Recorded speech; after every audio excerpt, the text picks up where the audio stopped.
As populações indígenas são constantemente ameaçadas por grileiros, poceiros, garimpeiros, avanço do agronegócio e o enfraquecimento de órgãos representativos como a FUNAI.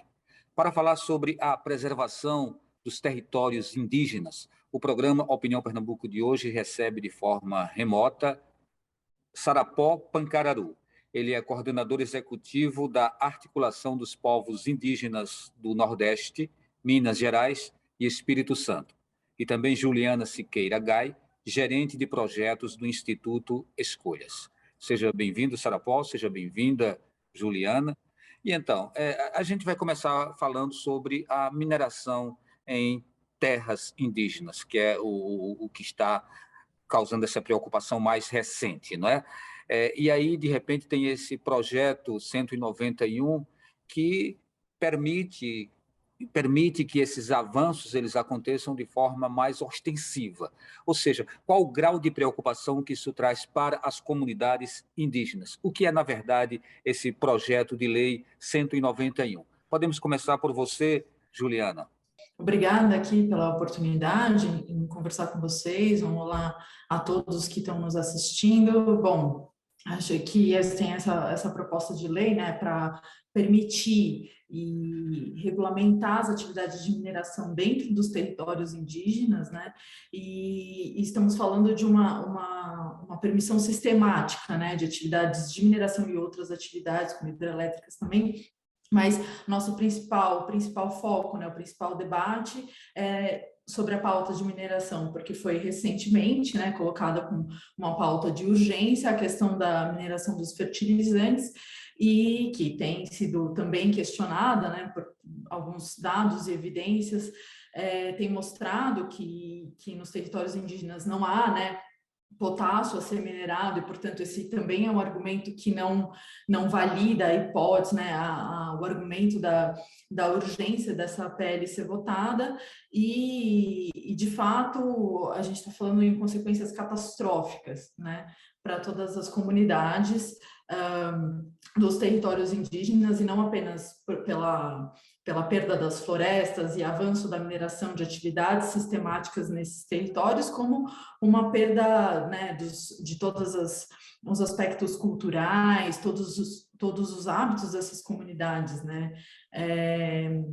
Então, quando a gente fala, né, dessa PL, sempre há muita controvérsia, né? Porque, de fato, ela não traz ideias, né, para um desenvolvimento sustentável, né? Sarapó, voltamos para você. E aí a pergunta é a mesma que a gente levou para a Juliana, não é? Qual hoje o grau de preocupação das comunidades indígenas com essa ameaça, uma ameaça que me parece bem real de mineração em territórios indígenas? Me parece real porque há um consentimento, inclusive, do próprio governo, né? O próprio governo, ele carimba, ele está interessado que esse projeto vá adiante. É um prazer estar por aqui, agradecer pelo convite e mais ainda em especial por a gente falar essa temática de mineração, de povos indígenas, né?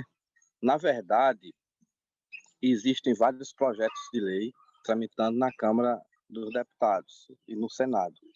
Isso é uma estratégia da bancada ruralista e de pessoas que não querem o bem dos povos indígenas, não querem o bem das terras.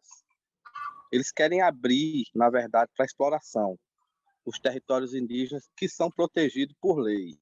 A gente está vendo o que está acontecendo com os indígenas Yanomami, lá no Roraima. Eles vivem em constante ameaças, né? Exploração das mulheres, exploração da natureza, os rios estão poluídos. Então, o que, na verdade, esse governo chegou dizendo é que não ia demarcar nenhum milímetro de terra indígena e que na terra indígena, nas terras indígenas existiam, os indígenas estavam sentados em milhões de ouro, de minério. Então, o próprio governo, ele incentiva a exploração e a abertura de nossos territórios. E o que ele deveria fazer era cuidar das nações indígenas, era proteger as terras indígenas, porque os territórios e terras indígenas são os locais em que a preservação da natureza é bem maior, e a gente preserva não só para a nossa população, nem só para o brasileiro, mas também para o mundo todo, porque todos vão ter usufruto dessa proteção e desse cuidado que a gente tem, porque enxergamos a natureza como um bem sagrado. Eu andei lendo que só na Amazônia são mais de 200 pedidos de mineração em territórios indígenas. Gostaria que você falasse um pouquinho sobre a dimensão dessa devastação, né, desses danos que isso podem causar para essas comunidades, para essas populações que vivem nessas áreas. Nos últimos anos, né, desde 2018, a gente viu um avanço dessas atividades de garimpo, né, de extração de ouros, de pedidos de pesquisa mineral dentro das terras indígenas, né? É um movimento consistente, então, desde 2018, seja pelo aumento das taxas de desmatamento que a gente vê, né, que estão sendo medidas, e vem um aumento crescente do número de alertas de desmatamento dentro desses territórios. A gente tem o levantamento do projeto MAP Biomas, em que mostra que a área minerada de garimpo é superior à área de mineração industrial, então a gente já tem mais regiões, mais florestas sendo abrindo para o garimpo do que para a mineração industrial. Então, e além disso, a gente tem um aumento também no número de pedidos de pesquisa mineral dentro desses territórios. Esses pedidos, a extensão deles soma 2,4 milhões de hectares dentro de terras indígenas. Nossos estudos do Instituto Escolhas mostram que essa dimensão vem aumentando e chega a esse tamanho, né, essa área que corresponde ao um estado de Sergipe, por exemplo. Então, a gente tem uma área muito grande sendo devastada, né, já por essas atividades, já ameaçando esses territórios, a integridade desses territórios, e assim como o Sarapa falou, não apenas as comunidades que ali vivem, né, não apenas as populações que são amplamente afetadas em sua saúde, né, pelos impactos do mercúrio, pelo próprio contato, né, com os garimpeiros e toda essa ameaça, essa violência, mas sim essa perda de floresta, né, essa pressão constante também afeta a todos nós, pois afinal todos nós dependemos também da floresta e dos serviços que ela provê para todos nós, né, seja a regulação climática, a gente fala em outra escala, mas sim também estamos falando desses impactos, né. Além dessas regiões do Amazonas, né, que pega ali a região centro-oeste, a gente sabe que isso chega no Pará, né? E eu te pergunto, você como representante de uma região que envolve Minas Gerais, Espírito Santo e o próprio Nordeste, né? Essas ameaças, elas podem ter capilaridade ao ponto de alcançarem também essas outras localidades do Brasil? Ou seja, qual é o fôlego de expansão territorial da mineração em terras indígenas no Brasil? Então, em Minas Gerais já aconteceu aquela desgraça toda, vários povos indígenas foram atingidos.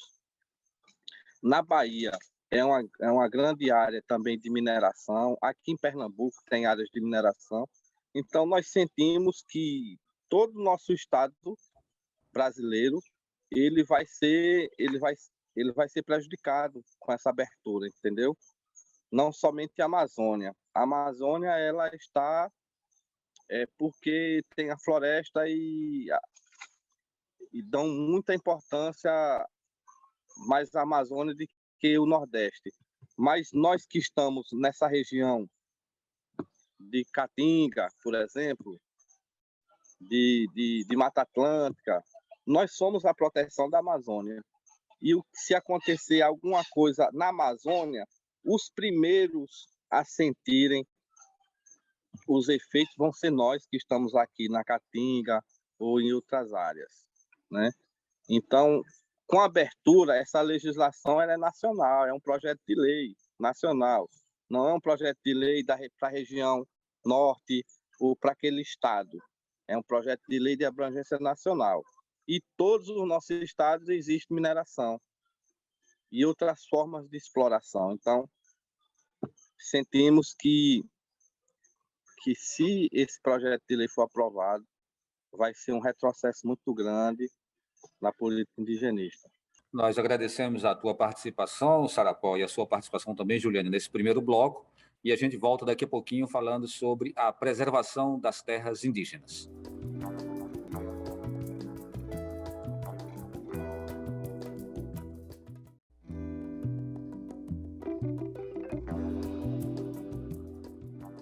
Estamos de volta com o programa Opinião Pernambuco, falando sobre preservação dos territórios indígenas. Nossa convidada é Juliana Siqueira Gás, gerente de projetos do Instituto Escolhas, e Sarapó Pancararu, coordenador executivo da Articulação dos Povos Indígenas do Nordeste, Minas Gerais e Espírito Santo.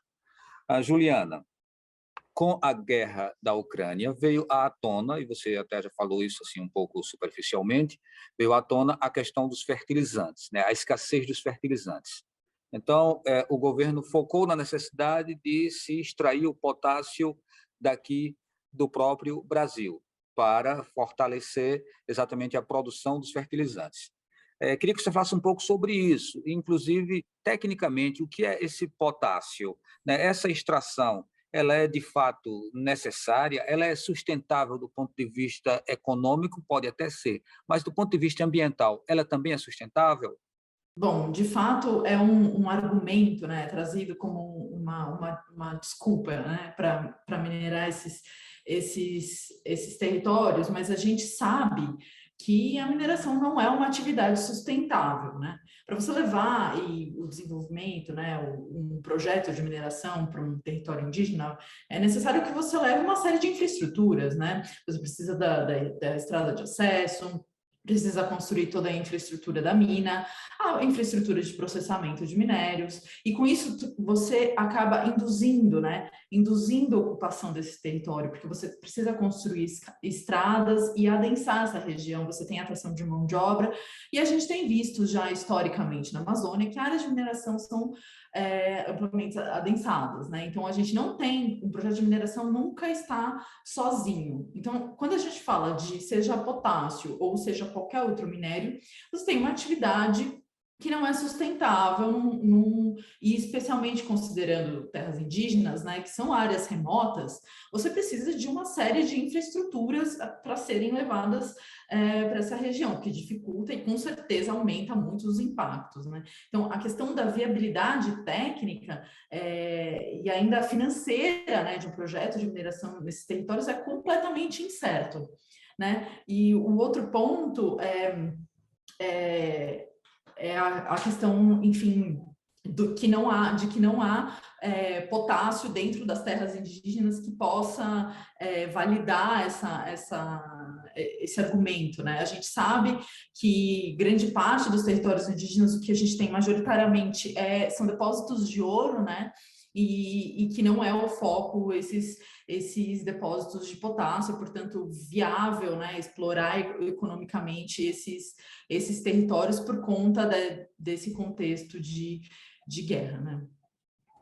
Sarapó, queria trazer para você um pouco a questão da violência contra os indígenas. Nós, no começo, né, da nossa civilização, os territórios eles eram grandemente ocupados pelos povos originários, né, pelos indígenas. E hoje cria-se uma impressão de que o indígena é o invasor, é o ocupante, né, que estaria ocupando um território, quando, na verdade, o homem branco que está indo na contramão e querendo tirar, né, aquilo que ainda resta dos povos indígenas. Queria que você trouxesse um pouco essa questão, né, o que até que ponto essa violência ela vem se acirrando, é uma coisa histórica, e o que é possível se fazer para se defender esses territórios. E até contribuir, né, sugerindo à própria sociedade um tipo de mobilização para que ela também levante essa bandeira, para que essa luta ela seja uma luta cada vez mais consistente em defesa dos territórios e dos povos indígenas. Uma das maiores violações que a gente tem vivido é o negacionismo, é a negação de direitos. A cada Constituição que existiu, se a gente for analisar, a gente perdeu algo perdeu direitos. E essa última Constituição, a de 88, ela assegurou o direito originário, no artigo 231. São inalienáveis, né, os direitos sobre as terras indígenas que ocupam, tal. Então, são imprescritíveis os direitos, né?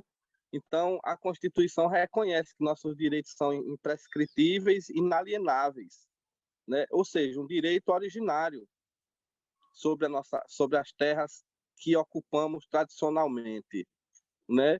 Hoje a gente vive o maior dilema, que é esse marco temporal, que é uma violência tremenda do capital, dos grandes agricultores, não são pequenos agricultores, são os grandes agricultores, os chamados ruralistas, né, que associados a esse governo tentam adentrar nossos territórios, fazendo com que o que está escrito na Constituição possa vir a sofrer mudanças. O que é que a sociedade pode fazer? Sociedade brasileira. Nós temos uma sociedade que alheia. Infelizmente, nós temos uma sociedade muito preconceituosa com os indígenas, com os negros, com os quilombolas, com os menos favorecidos, com os gays, com as lésbicas, com aqueles que moram nas favelas. Então, a nossa sociedade ela é uma sociedade muito machista ainda e que discrimina muitos povos. Então, a nossa sociedade poderia ajudar as nossas populações entendendo um pouco do que é ser indígena, a história do indígena, como foi a invasão. Se eles entendessem um pouco, já nos ajudava, né? Porque a gente viver a cada ano, ano após ano, lutando para não perder o direito que a gente conquistou, que as nossas gerações anteriores conquistaram, não é nada fácil. Aqui, estou num território, agora, que foi reconquistado em 2018, depois de 79 anos de luta dos meus antepassados, até chegar na minha época, na época das minhas lideranças, e a gente conseguiu a retirada de todos os poceiros dessa terra. Estou morando aqui nessa terra que era habitada por poceiros. E a gente é muito discriminado. A gente sofreu discriminação em toda a sociedade porque aconteceu esse ato de retirada dos poceiros da terra que, desde 1940, ela é demarcada como terra indígena. E a gente só conseguiu a retirada deles em 2018, passando por todos os trâmites legais. E fomos ameaçados e ainda continuamos recebendo ameaças. O que é muito lamentável. Juliana, a gente tem verificado também o enfraquecimento de órgãos de fiscalização, como o ICMBio, né, o IBAMA, e aí faz parte de toda uma estratégia de desmobilização mesmo da luta pela defesa da terra, pela defesa dessas tradições, né, indígenas, dessa preservação do meio ambiente. Gostaria que você trouxesse um pouco uma fala, uma reflexão sobre isso.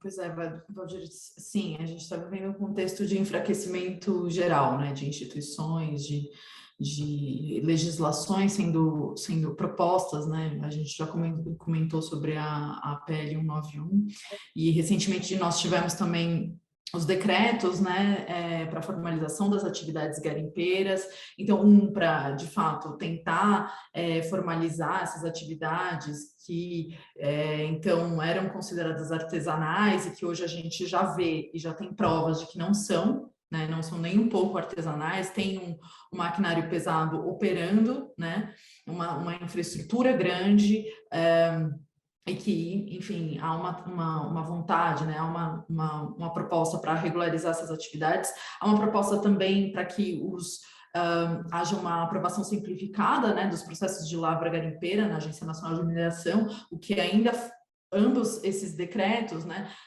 contextualizam o enfraquecimento do que, junto com a PL 191, né, um enfraquecimento geral, e que, enfim, que acabaria por formalizar essas atividades, né, e expandir essas atividades, e, naturalmente, temos a Lei Geral do Licenciamento Ambiental, que enfraquece também os estudos, né, os objetos, os estudos e licenciamento ambiental. Então, tudo isso junto, Valdir, acho que é uma boa contextualização das principais ações que nós estamos vendo, né, que estão sendo propostas aí contra a proteção desses territórios. Sarapó, não existe o dia do branco, não existe o dia do negro, muito embora tenha ainda o dia da consciência negra. No caso dos indígenas, existe, né, oficialmente o dia do índio. Aí eu lhe pergunto, é dessa forma mesmo que a gente deve ver o dia do índio ou o dia de luta e de resistência dos povos indígenas, né? A gente está falando isso porque nós estamos exatamente no mês de abril e essa data oficial é o dia 19. Então, essa data ela é uma data que a gente não tem muito a comemorar. A gente, a gente faz resistência, é como você diz, é um dia de resistência. Todos os anos a gente faz em Brasília, nesse mês de abril, o acampamento Terra Livre. Esse ano aconteceu de 4 a 14, né? Então, são vários povos de todas as regiões. Esse ano a gente conseguiu colocar mais de 7.000 indígenas, né? Então, é resistência, embora tenhamos esse dia, né? Mas a gente não tem muito a comemorar, não. A gente tem muito a lutar, a conquistar, né? E eu Ok. só tenho a agradecer a vocês, viu? Pela participação, pelo espaço, porque só assim a gente chega a mais pessoas, né? E esclarece um pouco da nossa realidade. Ok, nós agradecemos também a sua participação, Sarapó, e a sua, Juliana. Muito obrigada pela oportunidade e por estar aqui com todos vocês. Obrigado a todos e todas que nos acompanharam. O Opinião Pernambuco de hoje fica por aqui e a gente se encontra em um próximo momento.